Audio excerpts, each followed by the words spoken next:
In 3 decades, the Armenia-Azerbaijan conflict resulted in human, economic, and political havoc in both countries.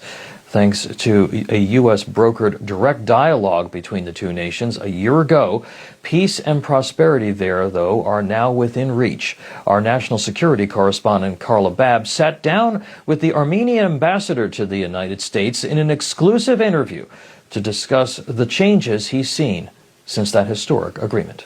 Watch. Hey there, Armenia is in a tough neighborhood. Iran borders it to the south. Russia's about 150 miles away. Armenia has no formal diplomatic ties with Turkey, its border to the left, and has battled its neighbor Azerbaijan for decades. But ever since that monumental White House meeting last year, when the Armenian Prime Minister and the Azerbaijani President initialed a historic preliminary peace agreement, Ambassador Mkrtchyan tells me Armenians have hope.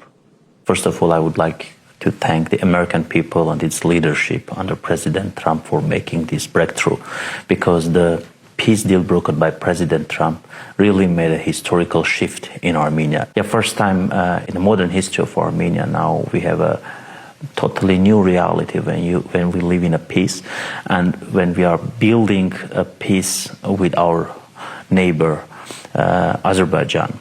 And that peace actually will be transforming the region. And now we have a unique agenda with the U.S. government, bilateral agenda, and that project's name is TRIP, Trump Route for International Peace and Prosperity. Because you mentioned TRIP, the connectivity project, where does that stand? The TRIP project is, as you mentioned, this is first of all physical infrastructure project connecting the mainland of Azerbaijan with its enclave of Mkrtchyan. And this bilateral project will be co-managed and co-owned by the U.S. government and Armenian government. Everything which will be happening within the context of the TRIP will be under the jurisdiction of Armenian institutions. But we hope and we want to start as soon as possible, and our target is next year. Now, you talked about a new reality for Armenians.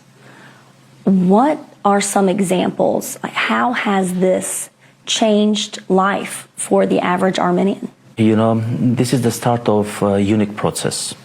Because we can't achieve peace only with one signature.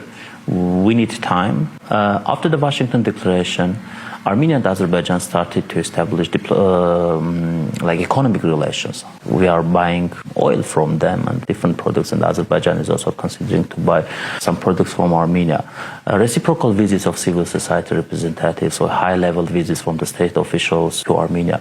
This is something that we never seen in the last decades. In the White House, we also signed MOU on AI and semiconductor innovation partnership. And after 2 months of this MOU, we got approval for NVIDIA AI factory in Armenia, which is a $4 billion investment.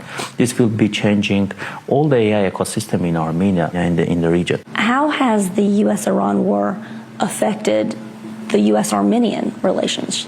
First of all, we pray that the war will be ending soon and there will be peace deal between two nations. Right now we do not have serious challenges and the risks regarding our bilateral projects.